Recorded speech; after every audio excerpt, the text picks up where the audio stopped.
नमस्कार, आप देख रहे हैं द न्यूज, आपके साथ मैं सृष्टि मिश्रा। इस वक्त पश्चिम बंगाल से सबसे बड़ी खबर, पश्चिम बंगाल के गवर्नर और ममता बनर्जी के बीच रार थन गई है। और बता दें आपको, इस बीच बड़ी तीखी नोकझोंक। तुरंत ही गवर्नर ने एक आदेश पारित किया है कि राजभवन में तैनात पुलिसकर्मी खाली करे परिसर। इस वक्त की बड़ी खबर आप देख रहे हैं। और ये क्यों हुआ है, मैं आपको एक एक करके पॉइंट्स बताती हूं कि आखिर क्या किया पश्चिम बंगाल की पुलिस ने ममता बनर्जी के शह पर। पुलिस वहां पर विक्टिम्स को नहीं सुन रही है। दर्शकों, आपको याद होगा लोकसभा चुनावों के बाद वहां बीजेपी के कार्यकर्ता डरे हुए हैं और कह रहे हैं हम अपने गांव नहीं जा सकते, हम अपने घर नहीं जा रहे हैं। 4000 बीजेपी के कार्यकर्ता शेल्टर लेने को मजबूर हैं और ये कहीं बीजेपी के कार्यालय में सो रहे हैं, बेचारे कभी किसी के घर पर जा रहे हैं। उन्हें डर लग रहा है कि टीएमसी के गुंडे उन पर हमला ना कर दें। आपको बता दें, शुवेंदु अधिकारी वहां के बीजेपी के दिग्गज नेता, उन्होंने पूरा इसका बीड़ा उठाया और उन्होंने सीवी आनंद बोस को, राज्यपाल जी को चिट्ठी लिखी है कि भैया हमारे साथ ये हो रहा है और मैं आ रहा हूं राजभवन में आपसे मिलने के लिए। आपको मैं बता दूं, राजभवन में बीजेपी के दिग्गज नेता को राजभवन में तैनात पुलिस रोक देती है। और ये किसके इशारों पर हुआ है? ये हुआ है सीएम ममता बनर्जी के इशारों पर। राज्यपाल का बड़ा फरमान आया है, तुरंत परिसर खाली करें। पुलिस ने शुवेंदु अधिकारी को भी अंदर जाने की अनुमति नहीं दी। इसके साथ जो जो लोग वहां विक्टिम हैं, जो जो लोग वहां सहायता मांगने के लिए बीजेपी के पास गए, उसके बाद राज्यपाल के पास आए, उन्हें रोक दिया गया, उनकी शिकायतें नहीं सुनी गई। और यही खबर पश्चिम बंगाल में दिखाने वाली है कि लोकतंत्र बिल्कुल मिट्टी में मिल गया है। आपको याद हो, पश्चिम बंगाल में इस बार कवायद तेज थी कि बीजेपी की सीटें ठीक आएंगी, लेकिन देखिए पिछले बार से भी सीटें कम हो गई। बीजेपी जहां 18 पर थी अब 12 पर है, टीएमसी 29 पहुंच गई और टीएमसी कहा 22 पर थी।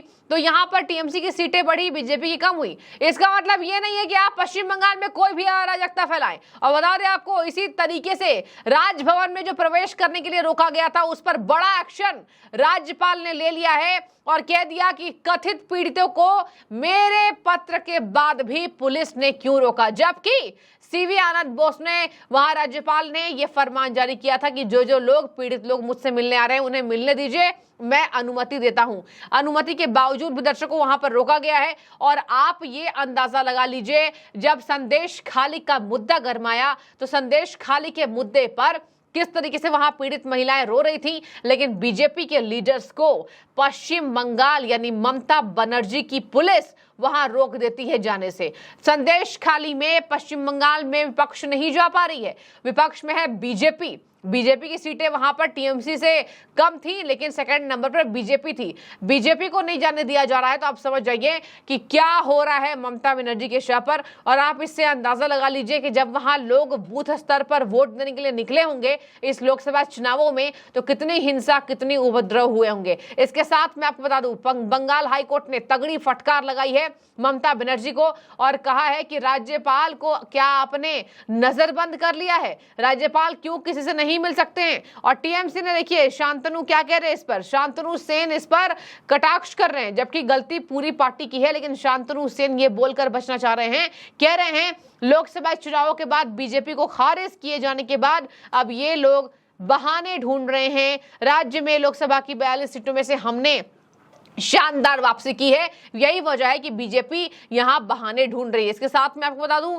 लोकसभा चुनाव के बाद बंगाल में बीजेपी कार्यकर्ताओं के खिलाफ कथित हिंसा के बाद की स्थिति का जायजा लेने के लिए वरिष्ठ नेता रविशंकर प्रसाद और बिप्लब कुमार देव सहित पार्टी का 4 सदस्यीय केंद्रीय दल रविवार शाम पहुंचा था। शुवेंदु अधिकारी को प्रवेश करने से रोका गया था। उसके बाद यह भनक लगी राज्यपाल जी को और गवर्नर ने क्विक एक्शन लिया है और कह दिया तुरंत पुलिस को, कोलकाता पुलिस को कर्मियों को तत्काल परिसर खाली करने का आदेश दिया जाए। एक अधिकारी ने यह जानकारी दे दी है कि सीवी आनंद बोस ये चाहते हैं कि जितने भी पुलिस वहां तैनात है राजभवन के अंदर, वो तुरंत पूरा परिसर खाली कर दें।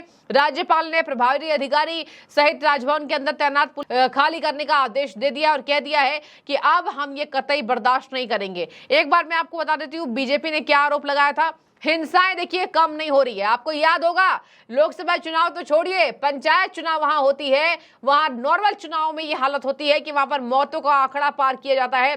पश्चिम बंगाल जैसा राज्य कहीं भी नहीं है जहां पर एक चुनावों में जब आप अपना नेता चुनते हैं, जनता को कौन संरक्षण देगा, जनता का बचाव कौन करेगा, तो उसमें ही हिंसा होती है। तो क्या वो सरकार जनता की रक्षा कर पाएगी? कथित तौर पर नहीं, और यही वजह है कि कतई नहीं ये सरकार जनता की रक्षा कर रही है। पश्चिम बंगाल में अराजकता अपने चरम सीमा पर है और जीरो टॉलरेंस की नीति बिल्कुल जीरो होती दिखाई दे रही है। उत्तर प्रदेश जैसा सीएम, अब पश्चिम बंगाल की जनता जो त्रस्त है ममता से वो चाह रही है। ममता बनर्जी ने इतनी अराजकता फैलाई है कि जनता ये कह रही है कि हम टीवी पर ये तक नहीं बोल सकते हैं कि ममता दीदी खेला कर रही हैं और पश्चिम बंगाल में कुछ ठीक नहीं है। लोकसभा चुनाव में डरा धमका कर अपने मुसलमान वोट लेकर के वोट जिहाद करके ममता बनर्जी जीत गई हैं, ऐसा बीजेपी का आरोप है। अब मैं आपको बता दूं, शांतनु भले ये कह रहे हैं शांतनु सेन की बीजेपी की ये चाल है, लेकिन यहां मैं आपको बता दूं बीजेपी की चाल नहीं है। अब खुद राज्यपाल और ममता बनर्जी की आपस में ठन गई है और इन दोनों के बीच में जो ठनी है उसका खामियाजा ममता की पुलिस को चुकाना पड़ा और तुरंत से परिसर खाली करने के आदेश दे दिए गए हैं। कहा जा रहा है कि अब तक हिंसा नहीं रुक रही है और कथित तौर पर पश्चिम बंगाल में बीजेपी के कार्यकर्ताओं को मारा पीटा जा रहा है, दौड़ाया जा रहा है। आप देखिए, मैंने आपको पहले भी इस खबर को बताया था पूरे डिटेल में विश्लेषण के तौर पर कि किस तरीके से वहां जनता रो रही है। वहां महिलाएं कह रही हैं कि हमारे पति को कभी भी ये लोग मार देंगे। टीएमसी के गुंडे पूछते हैं क्यों वोट दिया, बीजेपी कार्यकर्ता तुम क्यों बने, अभी भी तुम्हारे पास टाइम है, टीएमसी में शामिल हो जाओ। इसके साथ मैं आपको बता दूं एक गांव से ये तक खबर सामने आई थी कि कैसे टीएमसी के गुंडे वहां पर विजिट कर रहे थे, जा रहे थे और कह रहे थे कि आपने टीएमसी को वोट क्यों नहीं दिया, अब आपको हम इस तरीके से बंदी बना लेंगे। तो क्या ये आदि काल चल रहा है? क्या ये लोकतंत्र को पूरा समाप्त करके ममता बनर्जी लूट कर राज करना चाह रही हैं? क्या पश्चिम बंगाल मां माटी मानुष का नारा देने वाली ममता बनर्जी ने बिल्कुल पश्चिम बंगाल की राजनीति को मिट्टी में मिला दिया है? मां माटी मानुष और एक तरफ मिट्टी में राजनीति को मिलाना ये बहुत ज्यादा सदमे जैसा है जनता के लिए और जनता इसी से तंग आ चुकी है और आधी से ज्यादा जनता ये चाह रही है कि पश्चिम बंगाल में राष्ट्रपति शासन तुरंत लगा दिया जाए। आपको बता दें कि पश्चिम बंगाल गवर्नर अभी एक्टिव मोड पर खड़े हैं और उन्होंने कहा कि सबसे खराब बात है कि जब गरीब लोग, ये बात देखिए ध्यान से सुनिए दर्शकों, यहां पर क्या कहा, जब गरीब लोग मुझसे मिलना चाह रहे थे, परेशानी बताना चाह रहे थे, उन्हें रोक दिया गया। ये क्या तरीका है? क्या हम इसी वजह से राज्यपाल बने हैं? और मैं जनता का गवर्नर बनना चाहता हूं, ये सीवी आनंद बोस ने कहा है, मैं जनता का गवर्नर बनना चाहता हूं, इसी वजह से मैंने लोगों से मिलता हूं, उनके साथ वक्त बिताता हूं।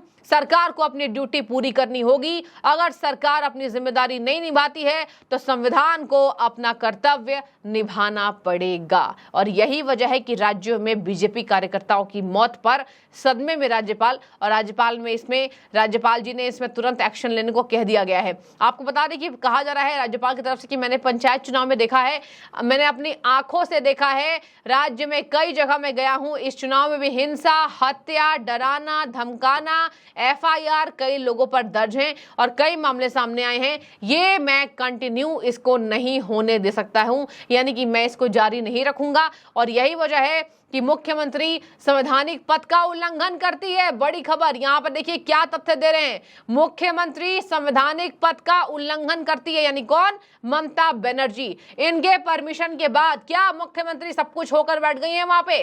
राज्यपाल कुछ मायने नहीं रखते और राज्यपाल ने कह दिया संवैधानिक पद की गरिमा नहीं रख रही है मुख्यमंत्री। इससे ज्यादा शर्म की बात ममता सरकार के लिए कुछ होगी क्या? मैं चाहूंगी आपकी राय। आप क्या पश्चिम बंगाल से, क्या आपको भी लगता है कि ममता बनर्जी ने सारी हदें पार कर दी है? जरूर अपनी राय रखिएगा। शुक्रिया आपका।